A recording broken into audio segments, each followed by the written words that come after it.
Is forgiving my enemy a Muslim tradition? A few years ago, I was speaking to a group of Muslims about forgiving your enemy, and a young lady said to me, "But forgiving your enemy is a Christian tradition, and it's not for Muslims." Her statement shook me to my core as it contradicted many basic concepts I had found in the Qur'an after spending more than 6 years translating it from the original Arabic into simple English. The first of these concepts is that the Qur'an confirms previous books such as the Torah, the Psalms, and the Gospels. The second concept I learned from the Qur'an is that Jesus was supported by the Holy Spirit from the moment he was born. As such, every word he uttered was gospel. In fact, he was the Injil, as the Qur'an calls the Gospels. Hence, we Muslims revere him and we consider every one of Jesus' principles worth following, because it is confirmed in the Qur'an. The third concept is that forgiving transgressors is an integral concept in the Qur'an, and believers are always urged to forgive. This was confirmed by the daily practice of the Prophet any chance he had. A prime example is when he entered Mecca, which rejected him and tortured him for 11 years with a large army. He forgave all of its population, including those sworn enemies who waged war against him and wanted to kill him. If this is my understanding, based on the Qur'an, why is it not that young lady's understanding? Are there really verses in the Qur'an calling on Muslims to forgive their enemies?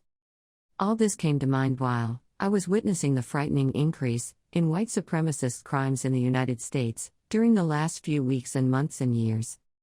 The crime that actually shook me was the one allegedly committed by Jeremy Christian, who was accused of slaying 2 people at the Hollywood Transit Center last Friday afternoon because they came to the defense of 2 young Muslim teenage girls when a man with a blade began taunting them with racial slurs.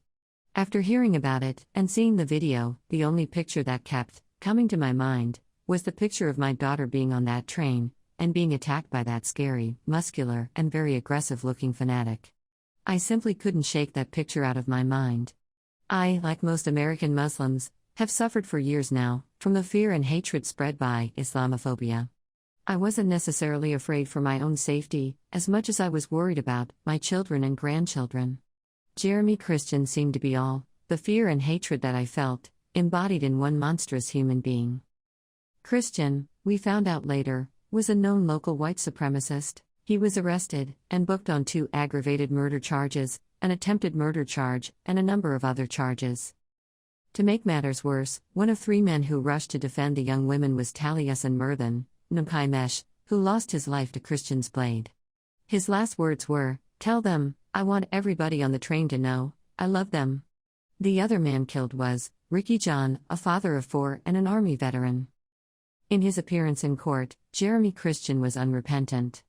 The man who fatally stabbed 2 men on a train in Portland, after they defended 2 Muslim teenagers from his racist attacks, went on an unhinged rant, yelling, "Get out if you don't like free speech. And you call it terrorism, I call it patriotism." I sat looking at the video of his short appearance in court, and thinking about the hatred I have in my heart for him. I felt hatred for harassing the 2 teenage girls, hatred for stabbing 3 innocent, decent Americans, killing 2 of them. All this hatred bothered me. In my heart I knew that he deserved it, yet I felt it was wrong. Suddenly I remembered the young woman in the mosque, who said to me, "Forgiving your enemy is a Christian concept." I did not believe that. Maybe this is why I was not comfortable with the hatred I felt toward this despicable man. What am I supposed to do? Forgive him? How can I forgive him when he represents everything I hate? But if I don't forgive him, how can I be true to my beliefs? Suddenly, I started hearing Jesus saying, "You have heard that it was said, 'You shall love your neighbor and hate your enemy.' But I say to you, love your enemies and pray for those who persecute you, so that you may be sons of your Father, who is in heaven. For he makes his sun rise on the evil and on the good, and sends rain on the just and on the unjust. For if you love those who love you, what reward do you have? Do not even the tax collectors do the same? And if you greet only your brothers, what more are you doing than others? Do not even the Gentiles do the same?"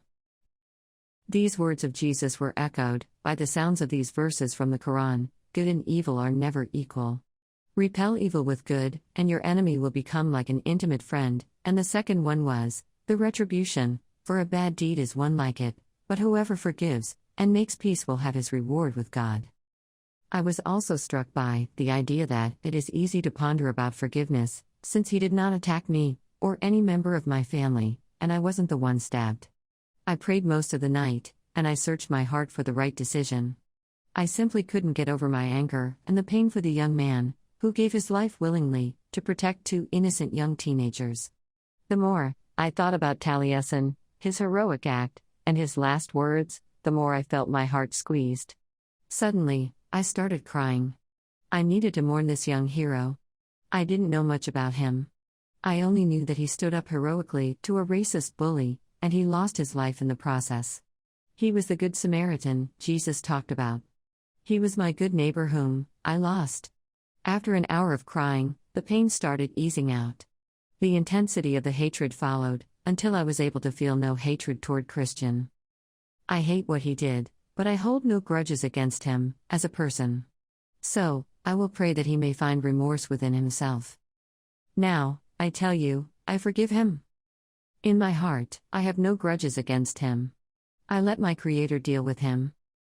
If you want to be healthy, forgive your enemies and leave the judgment to the ultimate judge. Otherwise, how can you expect God to protect you from the next enemy, who is certainly there and desires to harm you? If you pardon, overlook, and forgive, God is forgiving and merciful to all. Qur'an 64:14.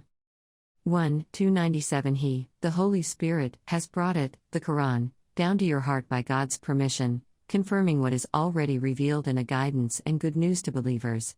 Qur'an 2:97, and He has sent down the book to you, with the truth to confirm what is available of other revelations, as it is, He who sent down the Torah and the Gospel, beforehand as guidance to people, and He revealed the standard by which we judge right from wrong. Qur'an 3:04. Especially those found in the Synoptic Gospels. If you pardon, overlook, and forgive, God is forgiving and merciful to all. Qur'an 64:14. Hold to forgiveness, command what is right, and turn away from the ignorant. Qur'an 7:199. They should rather pardon and overlook. Would you not love God to forgive you? God is ever forgiving, most merciful. Qur'an 24:22. The retribution for a bad deed is one like it, but whoever forgives and makes peace will have his reward with God. He certainly does not like those who do wrong. Qur'an 42:40. Please, if this is your first time on my YouTube channel, kindly like, share, and subscribe to my channel and click the bell icon to get new video updates. Thanks for watching and remain blessed.